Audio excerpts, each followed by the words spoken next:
여러분, 한국의 가을하면 떠오르는 수많은 풍경 중에서도 깊은 숲속에서 찾아낸 보석 같은 존재가 있습니다.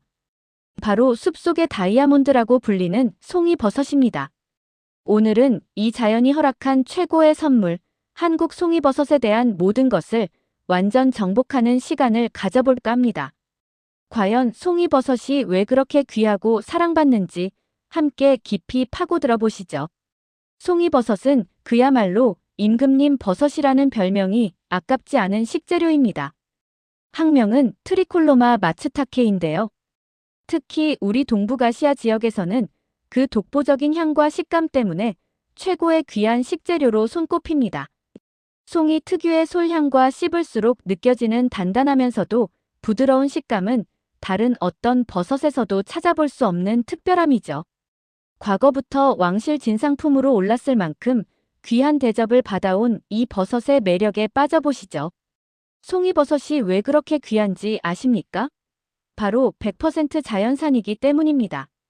송이버섯은 살아있는 소나무, 주로 적송이나 잣나무의 뿌리와 균근이라는 공생관계를 이루며 자라기 때문에 인공 재배가 거의 불가능합니다. 버섯의 균사체가 소나무 뿌리와 결합하여 서로 양분을 교환하는 말 그대로 자연의 신비가 깃든 버섯이죠. 이 때문에 송이버섯은 오직 청정한 자연 속에서만 우리를 찾아오는 귀한 손님입니다. 그렇다면 이 귀한 송이버섯은 한국의 어느 지역에서 주로 자랄까요? 바로 우리의 아름다운 백두대간이 송이버섯에게 최고의 서식지를 제공합니다. 해발 약 400m에서 1500m 사이의 청정한 산지에서 주로 발견되는데요.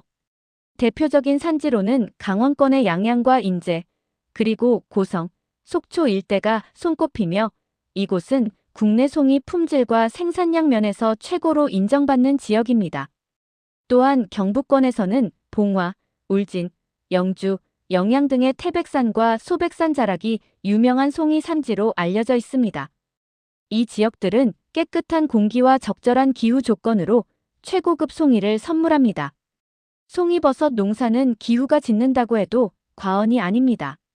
송이의 풍년과 흉년을 결정하는 중요한 요소는 바로 기후 조건인데요.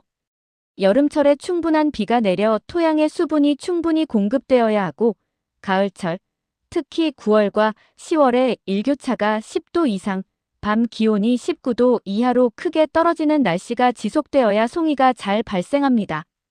이러한 기상 조건이 완벽하게 맞아떨어져야 비로소 숲속에서 귀한 송이버섯을 만날 수 있게 되는 것이죠. 송이꾼들은 매년 하늘의 뜻에 귀를 기울이며 이 시기를 기다립니다. 송이버섯은 1년 중 단 한 달, 바로 9월 중순에서 10월 말 사이에만 우리를 찾아옵니다. 송이는 마치 가을의 전령처럼 북쪽에서 남쪽으로, 그리고 고지대에서 저지대로 서서히 내려오며 그 모습을 드러냅니다.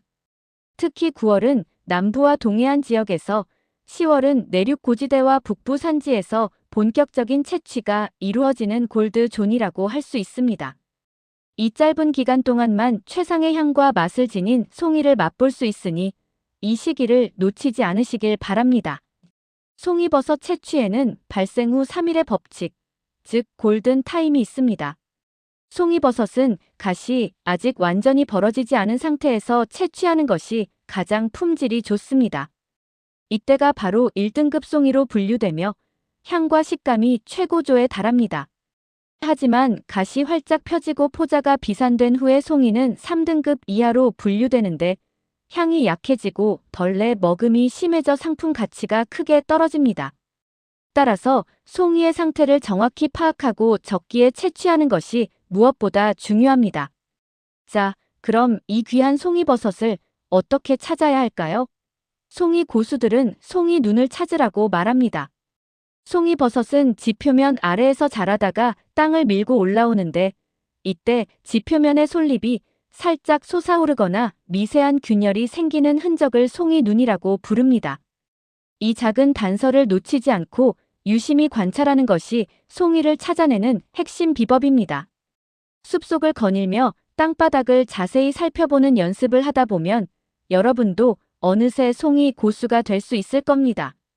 송이버섯 채취는 단순히 버섯을 얻는 것을 넘어 다음 해의 수확을 위한 약속이자 채취 에티켓을 지키는 일입니다.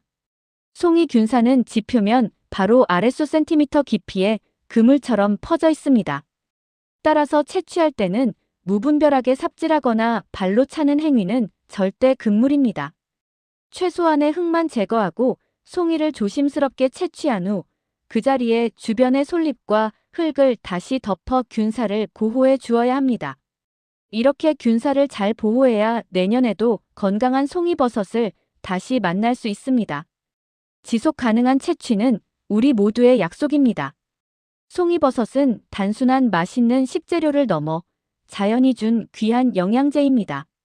수분 함량이 높고 열량은 낮은 편인 고단백 저칼로리 식품이며 풍부한 식이섬유를 함유하고 있어 장 건강에도 도움을 줍니다. 또한 비타민 B군과 비타민 D의 전구체인 에르고스테롤이 풍부하여 뼈 건강과 면역력 증진에도 긍정적인 영향을 미칠 수 있습니다. 이처럼 송이버섯은 맛뿐만 아니라 건강까지 챙겨주는 팔방미인 식재료라고 할 수 있습니다. 송이버섯의 효능은 영양 성분에 그치지 않습니다. 최근 여러 연구에서는 송이버섯 추출물이 활성산소를 제거하는 항산화 활성과 면역 조절 효과를 보였다는 결과가 보고되고 있습니다. 특히 베타글루칸과 다양한 항산화 성분들이 복합적으로 작용하여 우리 몸의 면역력을 증진시키고 장 건강 개선에도 도움을 줄 수 있다는 것이 밝혀지고 있습니다. 이로 인해 암세포 성장 억제, 혈당 조절 등 잠재적인 항암 및 대사 관련 효능에 대한 연구도 활발히 진행 중입니다. 하지만 이는 대부분 초기 단계 연구 결과이므로 가능성과 기초 연구 결과 수준으로 이해하는 것이 중요합니다. 이제 송이버섯을 맛있게 즐기는 방법을 알아볼까요? 첫 번째 핵심 원칙은 바로 씻지 마세요. 향을 지키세요입니다. 송이버섯은 특유의 섬세한 향이 가장 큰 매력인데 물에 씻으면 이 향이 크게 손실될 수 있습니다. 따라서 흙이나 솔잎은 마른 수건이나 부드러운 솔로 털어내거나 아주 급할 때만 흐르는 물에 아주 짧게 씻어내는 것이 좋습니다. 젖은 행주로 살살 닦아내는 것이 가장 이상적인 손질법이니 꼭 기억해 주세요. 송이버섯의 진정한 향을 가장 직관적으로 느낄 수 있는 요리는 바로 송이 소금구이입니다. 이것이야말로 송이버섯 향의 절정이라고 할 수 있는데요. 송이버섯을 세로로 길게 잘라 팬이나 석쇠에 올린 뒤 센 불에서 앞뒤로 아주 짧게 구워줍니다. 겉면이 살짝 갈색이 돌고 송이 특유의 향이 올라오기 시작하면 바로 불에서 내려야 합니다. 여기에 굵은 소금을 살짝 찍어 먹거나 취향에 따라 참기름을 아주 소량 곁들이면 그야말로 최고의 맛을 경험할 수 있습니다. 송이 본연의 맛과 향을 살리는 가장 단순하면서도 완벽한 조리법입니다. 송이버섯은 구이 외에도 우리 밥상에 품격을 더하는 다양한 요리로 변신할 수 있습니다. 특히 가시 벌어진 3등급 송이나 약간의 벌레 머금이 있는 송이는 송이 솥밥이나 송이 전골처럼 밥이나 국물에 진한 향을 스며들게 하는 요리에 활용하면 그야말로 완벽한 변신을 보여줍니다. 송이 솥밥은 쌀과 함께 지어 은은한 향을 즐기고 맑은 육수에 끓여내는 송이 전골이나 샤브샤브는 송이의 향과 육수의 감칠맛이 어우러져 깊은 맛을 선사합니다. 이처럼 송이버섯은 어떤 등급이라도 그 가치를 발휘하는 귀한 식재료입니다.